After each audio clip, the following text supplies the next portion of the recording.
자, 오늘 말씀은 위기의 순간에 기도하라입니다. 오늘 말씀의 제목은 위기의 순간에 기도하라. 날이 매우 더워졌죠. 폭염이 시작인데 여러분 건강 관리를 잘 하셔야 될 것 같고요. 시간이 나면 규칙적으로 운동도 하고 그리고 좋은 음식도 섭취함으로 건강한 삶을 추구하시기 바랍니다. 우리가 체력이 있어야 어떤 일이든지 그 위기가 있더라도 잘 이겨낼 수 있는 법입니다. 오늘 말씀은 예루살렘 교회 박해 관련된 본문입니다. 사도행전을 우리가 이제 계속적으로 1장부터 읽어왔잖아요. 근데 이 읽다 보면은 박해를 받는 교회의 모습이 많이 기록이 되어 있어요. 그러니까 박해로 인하여 흩어지기도 하고 또 감옥에 갇히기도 했죠. 하지만 교회는 이런 박해와 고난이 있더라도 좌절하거나 쓰러지지 않았습니다. 그렇다면 어떻게 했을까? 박해와 위기가 있을 때 교회는 어떻게 했을까? 바로 기도입니다. 기도밖에 할 수 없어서 기도를 했던 건지 아니면 다른 방법이 있음에도 불구하고 기도만 했는지 모르겠으나 어쨌든 위기 가운데 이들은 함께 모여서 기도했다라는 거예요. 여러분 기도 좋아하십니까?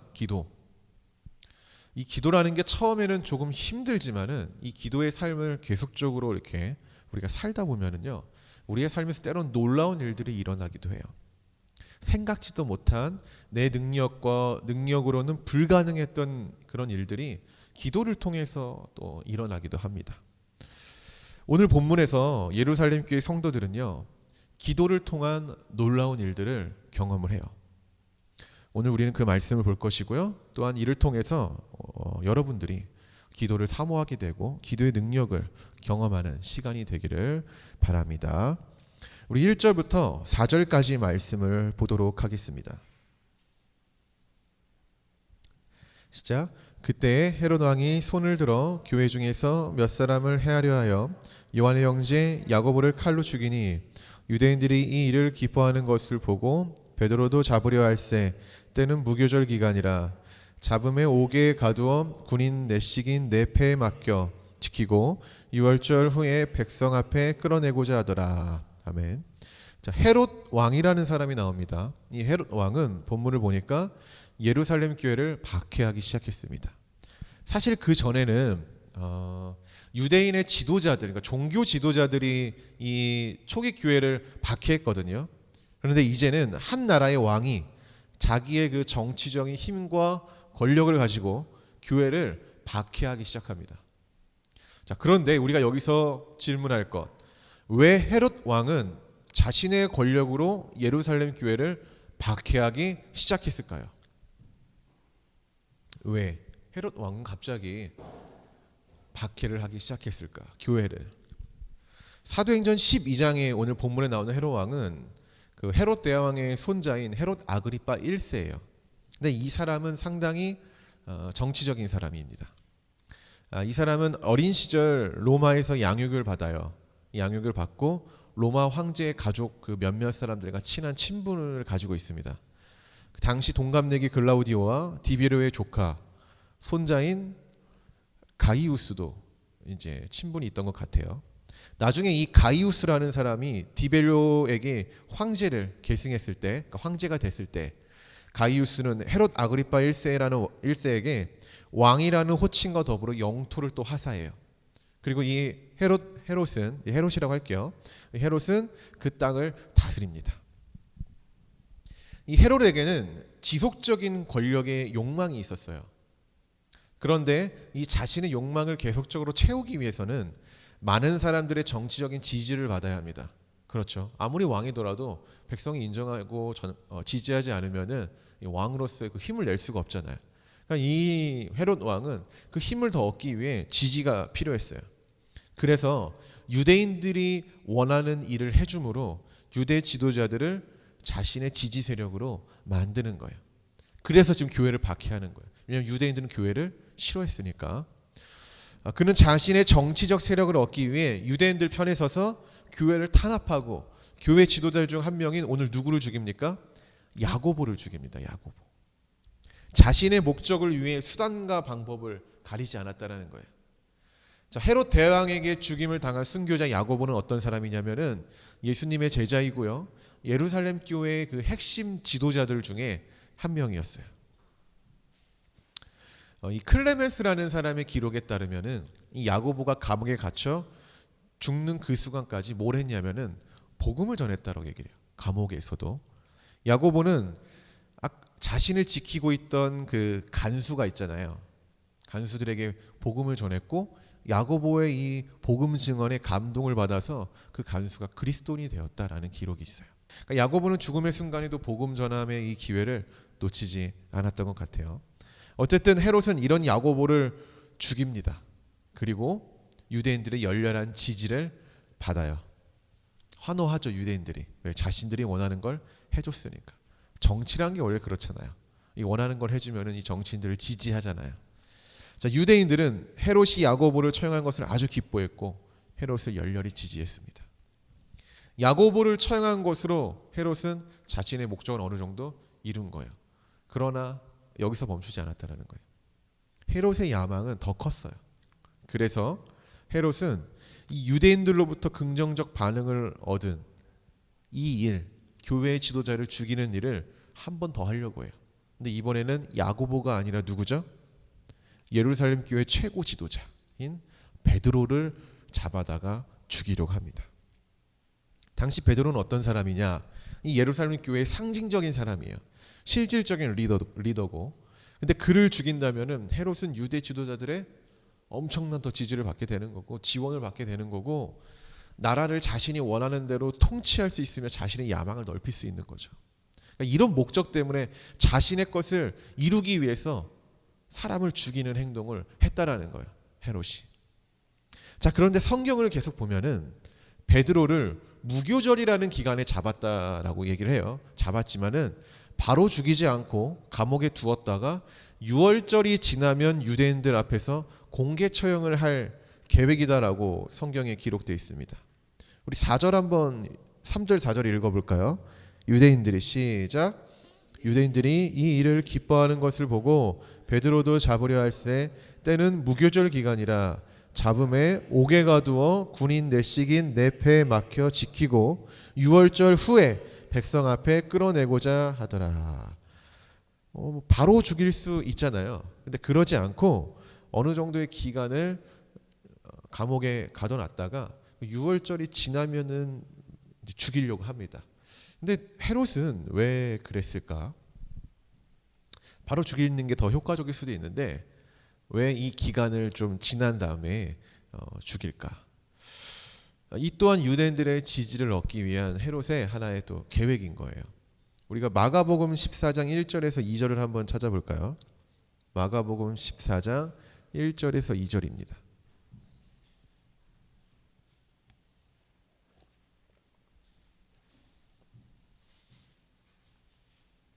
마가복음 14장 1절에서 2절. 자, 시작. 이틀이 지나면 유월절과 무교절이라 대제사장들과 서기관들이 예수를 흉계로 잡아 죽일 방도를 구하며 이르되 밀란이 날까 하노니 명절에는 하지 말라 하더라. 자, 여기도 보면 똑같은 일이 발생이 돼요. 그렇죠? 근데 유대인들에게 이 유교절과 유월절은 그 최대의 명절이며 거룩한 날입니다. 근데 이 성스러운 절기에 거룩한 날에 공개적으로 사람을 처형하는 행위는 유대법에서 금하고 있는 일이에요. 우리가 방금 마가복음을 보았는데 마가복음에서도 유대 지도자들이 예수님을 잡아 죽이려고 했지만 마침 때가 언제였죠? 무교절에서 유월절을 지내는 기간이었다라는 거예요. 그래서 그들은 백성들이 소동을 일으킬까 봐 중단을 했다라고 기록을 해요. 자, 이와 같이 만약 베드로를 그 성스러운 절기에 유월절에 공개 처형을 하면은 유대인들의 더 지지를 받을 수 없겠죠. 왜? 유대법을 어기는 거니까. 그러니까 헤롯 입장에서는 오히려 역풍을 받게 되는 거예요. 그러니까 목적을 달성할 수 없는 거죠.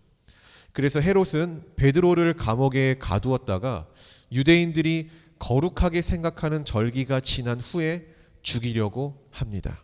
우리 계속적으로 6절과 7절 본문 읽어봅시다. 6절 7절 시작.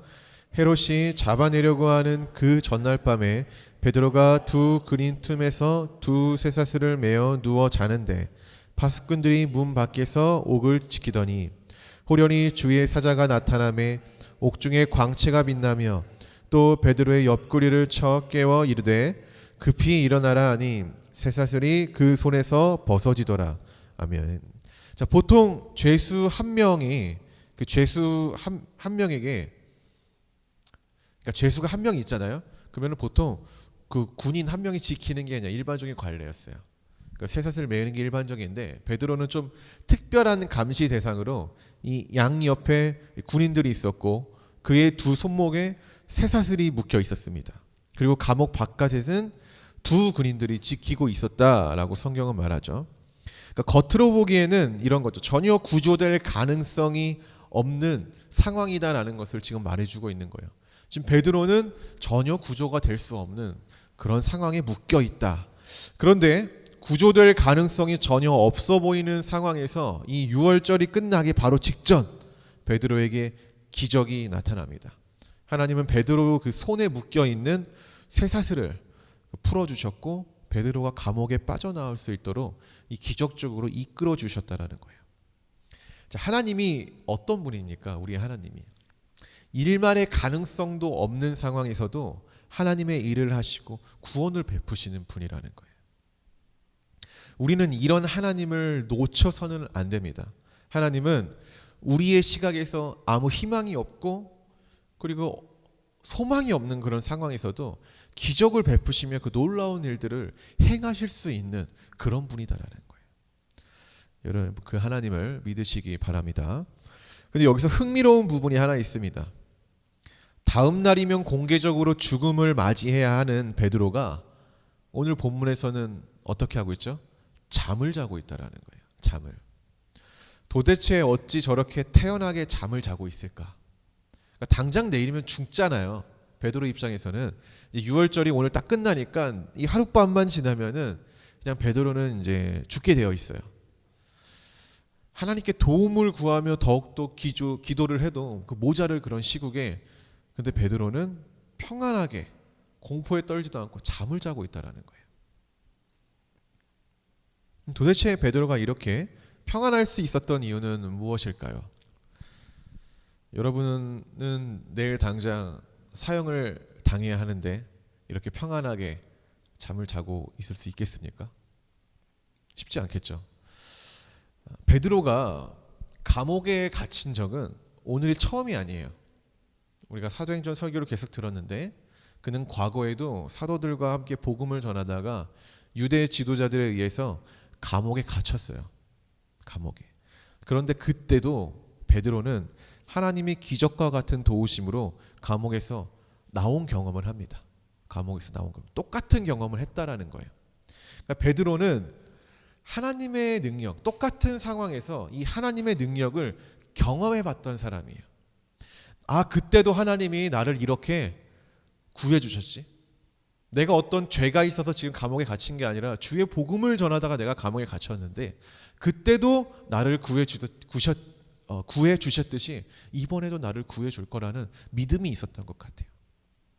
이번에도 하나님이 도우실 것이라는 그 믿음이 있었기 때문에 아마 이렇게 평안하게 잠을 자고 있었지 않은가 생각을 해보고요. 또 한편으로는 예수 그리스도의 복음을 전하다가 맞이하는 죽음이라면 영광스러울 것이다 라고 받아들였던 것 같습니다. 하나님을 경험하는 것은 신앙에서 아주 중요해요. 여러분 위기의 순간에도 하나님께 소망을 두면서 아, 그전에도 하나님이 도우셨어. 그러면서 하나님의 때를 기다릴 수 있는 평안함, 이런 역사가 여러분 가운데도 있길 바랍니다. 여러분 그런데 하나님을 경험하지 못한 사람들은 위기의 순간에 어찌합니까? 불안해하고요. 두려워해요. 근데 반면에 하나님을 경험하고 하나님을 의지하는 사람들은 위기의 순간에 어떻게 하죠? 모든 것을 하나님께 맡기는 거예요. 주님이 하실 거야. 하나님의 때가 있으니까 하나님이 이끄실 거야. 우리 5절 한번 읽어봅시다. 5절 시작. 이에 베드로는 옥에 갇혔고 교회는 그를 위하여 간절히 하나님께 기도하더라. 아멘. 당시 예루살렘 교회는 아주 큰 위기를 직면했죠. 예루살렘 교회의 리더 한 사람인 그 예수님의 제자였던 야고보가 먼저 사형을 당했고 순교를 했고, 그리고 큰 불안감 가운데 있었겠죠. 근데 이 기간이 얼마 지나지 않아 베드로까지 잡혀갑니다. 그리고 베드로의 사형 집행 날짜도 예고가 되어 있었죠. 이때 교회가 할 수 있는 것은 무엇이겠습니까? 오늘 본문에서 나온 것처럼 그들은 함께 모여 기도했다. 여러분, 기도는 위기 가운데 우리가 할 수 있는 그런 최선의 방법인 거예요. 기도에는 능력이 있고 힘이 있는 거예요. 그렇다면 기도는 어떻게 하는 걸까요? 기도에는 능력이 있고 기도에는 힘이 있는데, 그렇다면은 그런 기도가 나타나기 위해서는 우리가 어떻게 기도를 해야 될까요? 이러한 물음에 예수님은 마태복음 6장 31절과 33절에서 우리가 기도를 어떻게 해야 하는가 자세히 말씀해 주십니다. 한번 읽어볼까요? 마태복음 6장 31절에서 33절입니다.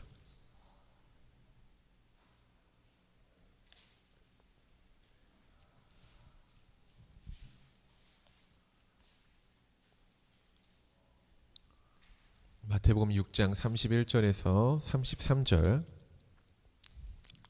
우리 읽어봅시다. 시작.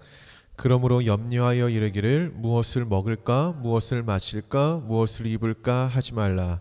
이는 다 이방인들이 구하는 것이라. 너희 하늘 아버지께서 이 모든 것이 너희에게 있어야 할 줄을 아시느니라. 그런즉 너희는 먼저 그의 나라와 그의 의를 구하라. 그리하면 이 모든 것을 너희에게 더하시리라. 아멘. 우리가 기도해야 할 것이 무엇이냐? 예수님이 이렇게 얘기를 하죠. 너희가 먹을 것, 입을 것 이런 것들을 구하기보다는 먼저 하나님의 나라와 그분의 의를 구해라 라는 얘기를 해요. 그러니까 우리가 삶을 살다 보면은 먹을 걱정, 입을 걱정, 이런 육체의 어떤 문제들 때문에 삶이 고단하고 어려울 때가 있어요. 그것은 인정합니다. 그런데 때론 이런 문제들 때문에 삶의 위기가 오지만 그럼에도 불구하고 우리의 필요를 잠시 주님 앞에 내려놓고 예수님이 이렇게 기도하라는 거예요. 하나님의 나라와 그분의 의, 그분의 뜻을 구해라 라는 거예요.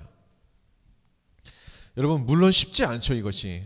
하지만 이것에 한번 순종을 해보세요. 나의 삶에 어떤 문제가 있을 때 나의 문제는 믿음으로 주님 앞에 내려놓고, 하나님이 아신다고 했으니까 오늘 성경에 잠시 내려놓고 하나님의 것, 하나님의 나라를 구하고 하나님의 의를 구해 보십시오. 하나님의 뜻대로 흘러가기 원한다고. 이 위기를 통해 하나님의 나라와 하나님의 의가 내 삶 가운데 나타나고 나의 이 모든 문제들이 하나님의 뜻대로 흘러가기를 원한다고 고백하고 기도할 때 하나님이 이런 것들도 역사하시고 일하신다는 겁니다. 기도의 우선순위. 그리고 주님이 우리가 구하지도 않고 그럴 때 그런 필요를 채우신다는 겁니다. 그럼 여러분 어떻게 기도해야 될까요? 나의 문제들 이런 게 아니라 하나님의 은혜를 구하십시오. 하나님의 은혜를. 자, 그런데 하나님은 미리 응답해 주셔서 베드로를 자유롭게 해 주실 수도 있었을 텐데 왜 유월절이 끝나는, 즉 죽기 바로 직전에 기도에 응답하셨을까요? 저는 여기에도 기도에 대한 뭔가 교훈이 있다고 믿습니다. 이 부분에서 말하는 것은 기도의 지속성을 얘기하는 거예요. 그러니까 기도라는 게 내가 한번 하고 그냥 끝내는 게 아니라 지속적으로 끝까지 구하며 기도해야 된다는 거예요. 특히 고난과 박해의 상황에서는 멈추지 않고 기도의 지속성을 유지해야 한다는 거예요. 기도의 지속성. 자, 그렇다면 여러분 매일 기도하십니까? 여러분 매일 기도하세요. 이 기독교 역사에는 많은 기도의 거장들이 있었는데 그들은요 매일의 삶에서 지속적인 기도를 했어요. 날마다 하나님께 자비를 구하며 복음 안에 거하기를, 성령이 함께하기를 기도했습니다. 그렇다면 그들은 시간적 여유가 많아서 기도했을까요? 그것이 아니다라는 거예요. 오히려 지금의 우리의 삶보다 더 바쁘고 고됐는데 그럼에도 불구하고 기도의 시간을 놓치지 않고 날마다 그 기도의 시간을 지키면서 하나님께 나아갔다라는 거예요. 그렇기 때문에 바빠서 기도하기가 어렵다는 말은 사실 핑계에 불과한 거예요. 이런 책도 있잖아요. 너무 바빠서 기도한다고. 우리는 너무 바쁘고 너무 힘이 들고 버거울 때 더 기도해야 된다는 거예요. 왜? 기도에는 힘이 있으니까. 기도에는 능력이 있고 기도할 때 하나님이 역사하니까. 그렇기 때문에 우리가 더 기도해야 된다는 겁니다. 여러분 삶에서 매일매일 지속적으로 기도하는 시간을 마련해서 기도하는 여러분이 되기를 바라고 하나님 능력을 경험하기를 바랍니다.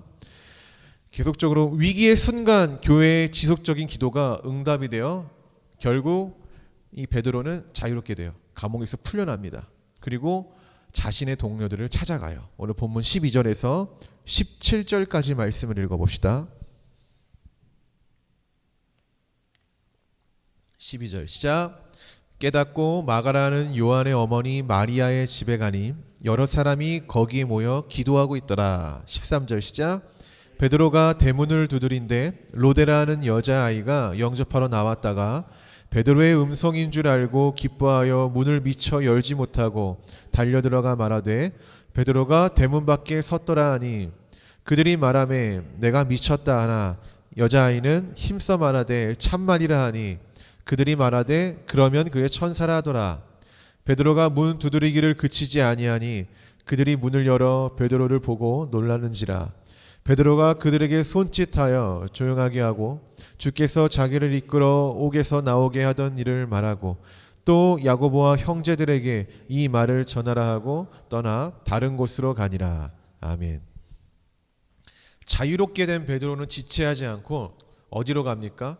마가라는 그 요한의 어머니 마리아의 집으로 가요. 일단 이 집은 굉장히 넓었던 것 같아요. 그렇죠? 문과 집이 어느 정도 거리가 있었고 좀 안에 뜰도 있었고 그리고 많은 사람들이 모일 정도로 어느 정도 규모가 있던 집으로 보여집니다. 자, 그런데 베드로는 뭐 다른 곳을 찾아갈 수도 있는데 왜 이곳을 먼저 찾아갔을까요? 여러분 초기 교회는 맨 처음에 예루살렘에 있던 교회들은 지금의 교회들처럼 어떤 한 건물을 지어가지고 거기에 예루살렘에 있는 모든 사람들이 모여서 예배를 드리는 그런 형태가 아니었어요. 당시에는 이렇게 건물 교회는 그로부터 한 3세기쯤 그때부터 시작이 돼요.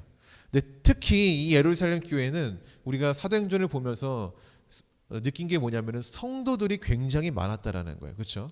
베드로가 설교했을 때 3,000명이 믿고 회개하고 세례를 받게 되고 또 그 외에는 5,000명이 그러니까 이렇게 수많은 사람들이 성도들이 예루살렘 교회에 있었다라는 거예요. 그럼 이들이 어디에 모였냐? 이 많은 사람들이 어떻게 모였냐면은 그 사람들 그 가정의 집에서 이렇게 나눠서 모여서 기도하고 예배를 드렸습니다. 그 중에 아마도 이 마리아라는 마리아라는 분의 이 집이 이 초기 예루살렘 교회의 사람들이 모여서 기도하고 예배드렸던 장소라고 생각이 되었던 거죠. 아마 베드로는 그 장소가 항상 예배하고 기도하고 모였던 장소니까 그 장소로 찾아갔던 것 같습니다. 자, 위기 가운데 예루살렘 교회는 베드로의 사형 집행 전날까지도 계속적으로 모여서 일단 기도하고 있었어요. 계속적으로. 다만 기도 가운데 벌써 하나님이 일하셨다라는 사실을 몰랐을 뿐 그들은 기도하고 있었습니다. 자, 성경을 보니까 어쨌든 베드로는 그 집을 찾아가 대문을 두드렸고 누가 나옵니까? 로데라는 여자아이가 나옵니다. 근데 이 아이는 베드로의 음성을 듣고 너무 기쁜 나머지 문을 미처 열지 못하고 들어가서 먼저 소식을 전달합니다.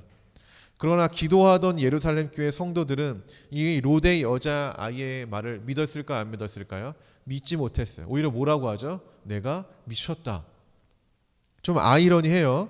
그들은 그 순간에 베드로를 위해 기도했을 텐데 그들의 기도가 응답되었다라는 소식을 알려준 사람을 미쳤다고 간주하는 것은 좀 아이러니한 일입니다.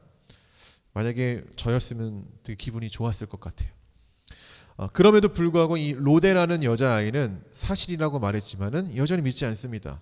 그리고 후에 이제 문을 열어 베드로가 들어오니까 직접 베드로를 보고 나니까 이 베드로가 풀렸다는 소식을 믿게 되고 그들은 모두 놀랍니다.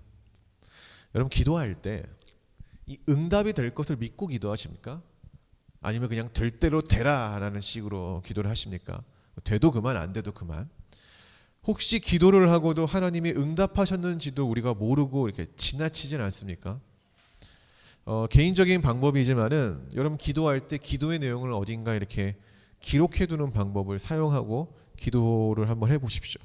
흔히 기도 수첩이라고 하죠. 뭐 이런 얘기 많이 들어봤을 겁니다. 근데 이것을 우리 삶에서 실제 하는 게 중요해요. 우리가 설교를 들을 때 이 노트를 적어서 기록하는 것처럼 기도의 내용도 기록을 하시고 나중에 기도 후에 그 기도 수첩을 한번 보시길 바랍니다. 그러면은 하나님이 어떤 기도에 어떻게 응답하셨는지 여러분 확인하게 될 거고 놀라운 하나님의 그 경험을 우리가 할 수 있어요. 우리 마지막으로 20절에서 24절 말씀을 보고 이제 마치려고 합니다. 20에서 24절입니다. 헤롯이 두로와 시돈 사람들을 대단히 노여워하니 그들의 지방이 왕국에서 나는 양식을 먹는 까닭에 한마음으로 그에게 나아와 왕의 침소 맡은 신하 블라스도를 설득하여 화목하기를 청한지라. 헤롯이 나를 택하여 왕복을 입고 단상에 앉아 백성에게 연설하니 백성들이 크게 부르되 이것은 신의 소리요 사람의 소리가 아니라 하거늘 헤롯이 영광을 하나님께 돌리지 아니하므로 주의 사자가 곧 친히 벌레에게 먹혀 죽으니라. 하나님의 말씀은 흥왕하여 더하더라. 아멘. 오늘 우리가 1절에서 인물이 나옵니다. 누가 나오죠? 헤롯이 나오죠. 헤롯이 어떤 일을 합니까? 야고보를 잡아 죽이죠. 그리고 베드로도 잡아 감옥에 가둡니다. 이 사도행전 12장 초반에는요. 헤롯의 뭐랄까 힘, 이 헤롯의 권력, 이 헤롯이 얼마나 대단한 사람인지 얼마나 힘이 있는 사람인지에 대해서 나와요. 그런데 이 12장 마지막은 이 첫 시작에서 헤롯의 권세에 대해서 얘기한다면은 이 12장 마지막은 그렇게 힘이 있고 권세를 떨쳤던 자의 아주 보잘것없는 죽음에 대해서 기록하고 있어요. 첫 시장에서 헤롯의 권세는 대단했죠. 그는 기독교를 박해함으로 자신의 야망의 문을 엽니다. 근데 헤롯의 끝은 어떻습니까? 고작 벌레에 먹혀 죽었다고 기록해요. 굉장히 수치스러운 죽음을 당한 거거든요. 고작 벌레에 먹혀 죽었다. 헤롯이 벌레에 먹혀 죽였다라고 기록하는 것은 그렇게 권세를 떨쳤던 자의 죽음이 보잘것 없었다라고 알려주는 거예요. 보잘것 없었다. 얼마나 의미 없는 죽음이냐.